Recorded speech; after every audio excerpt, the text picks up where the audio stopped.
안녕하십니까?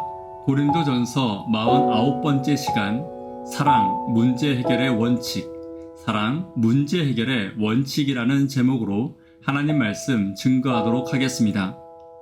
본문의 말씀 고린도전서 8장 11절부터 있는 말씀 함께 읽습니다.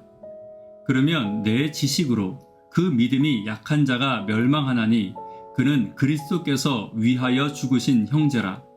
이같이 너희가 형제에게 죄를 지어 그 약한 양심을 상하게 하는 것이 곧 그리스도에게 죄를 짓는 것이니라. 그러므로 만일 음식이 내 형제를 실족하게 한다면 나는 영원히 고기를 먹지 아니하여 내 형제를 실족하지 않게 하리라.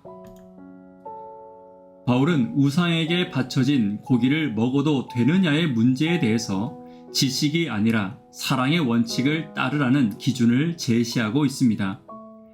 고린도전서 8장 전체를 통해서 그리스도인에게 있어 지식보다 먼저 사랑의 원칙이 필요함을 이야기하며 사랑의 원칙의 중요성을 이야기하고 있는 것입니다. 그렇다면 그리스도인에게 사랑의 원칙이 왜 중요한지, 또한 모든 문제 해결의 기초가 되는 이유가 무엇인지 함께 8장을 통해 살펴보도록 하겠습니다. 첫 번째입니다. 첫 번째는 사랑은 덕을 세우기 때문입니다. 1절입니다. 우상의 재물에 대하여는 우리가 다 지식이 있는 줄을 아나 지식은 교만하게 하며 사랑은 덕을 세우나니. 바울은 우상의 재물을 먹을 수 있는가 하는 질문을 다루면서 먼저 대원칙을 제시합니다. 바로 지식은 교만하게 하며 사랑은 덕을 세운다입니다. 지식이 나쁘다는 것이 아닙니다. 지식과 사랑을 비교한다면 사랑 쪽에 우선권이 있다는 말입니다. 성경을 올바르게 분별하는 지식은 분명히 중요합니다. 올바른 지식이 있어야 신앙생활의 방향도 바르게 가질 수 있기 때문입니다. 그러나 그 지식보다 더 중요한 것이 있다는 것입니다. 바로 성도에 대한 사랑입니다.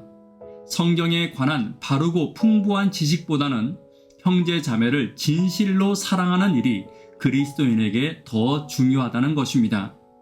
그리고 이러한 원칙 안에서 올바른 지식도 힘을 얻는 것이고 빛이 된다는 것을 기억해야 합니다. 교회를 살펴보면 지식은 있지만 사랑이 없는 경우를 많이 보게 됩니다. 사랑이 없는 지식은 그 지식이 사람을 살리는 구원의 지식이라 하더라도 결코 힘이 없으며 감화가 없는 것입니다. 사랑은 덕을 세웁니다. 여기서 덕이란 하나님의 품성을 나타내 보이는 것을 의미하며 구원의 빛으로 사람을 이끌고 감화시키는 능력을 이야기하는 것입니다. 오늘 저와 여러분의 신앙과 지식에 항상 사랑이 먼저 있어 함께하는 가족과 성도들을 구원으로 이끌고 감화시키는 지식과 신앙이 되기를 간절히 바랍니다. 두 번째입니다. 두 번째는 사랑은 모든 원칙의 기초입니다. 6절입니다.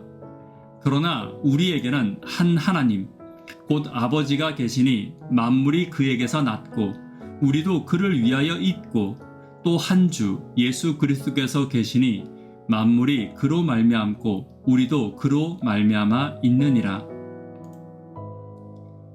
바울은 우상의 재물에 대한 문제를 이야기하며 먼저 하나님에 대해서 이야기하고 있습니다.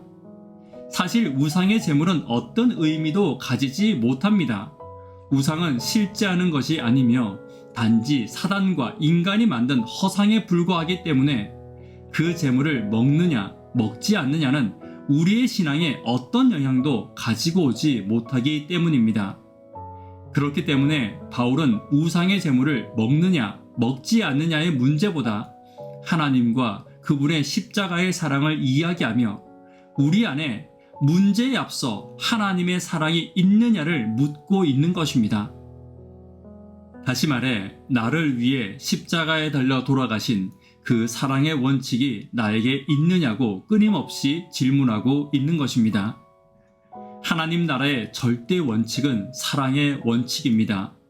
만물이 그분의 사랑의 원칙 아래 있으며 우리도 그분의 사랑의 원칙 아래 있음을 결코 잊어서는 안 됩니다. 오늘 나에게 그 사랑의 원칙이 있는지 살펴보아야 합니다.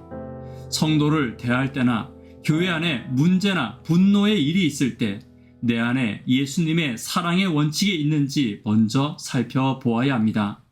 옳고 그른 것을 판단하기 전에 나와 다른 생각을 가진 사람의 이야기를 들을 때에도 하나님의 사랑의 원칙이 내게 있기를 위해 끊임없이 기도하고 간구하는 저와 여러분 되기를 간절히 바랍니다. 세 번째입니다. 사랑은 영혼 구원을 위한 길입니다. 13절입니다. 그러므로 만일 음식이 내 형제를 실족하게 한다면 나는 영원히 고기를 먹지 아니하여 내 형제를 실족하지 않게 하리라. 8장을 살펴보며 이렇게 결론 내리면 쉬울 것입니다.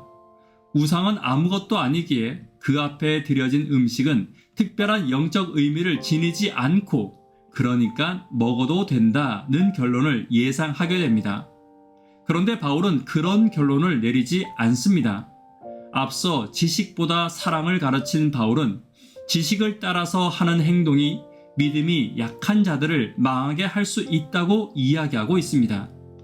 그렇기 때문에 바울은 만약 자신이 고기를 먹는 것이 다른 형제를 실족하게 한다면 영원히 고기를 먹지 않겠다고까지 말하고 있는 것입니다.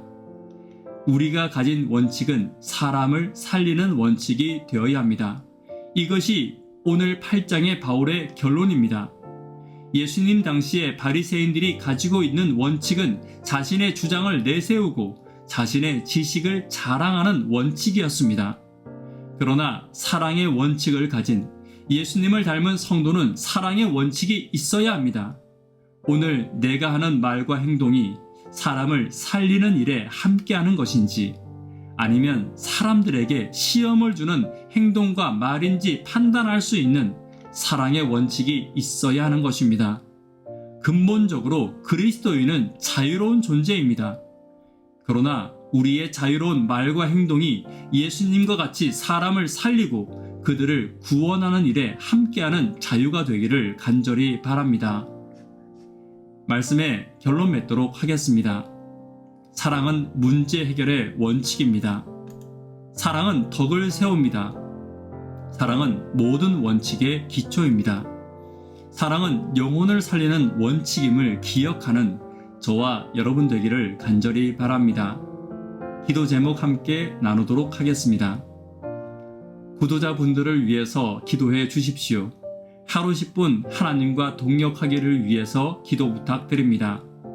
청년, 학생, 어린이들을 위해서 기도 부탁드립니다. 예수님이 계신 교회를 위해서 기도 부탁드립니다. 오늘 내가 가진 원칙이 예수님의 원칙과 같은 원칙인지 살피며 원칙 위에 항상 사랑이 있는 예수님을 닮은 내가 되기를 위해서 기도 부탁드립니다. 이 시간 개인적으로 기도하도록 하겠습니다. 감사합니다.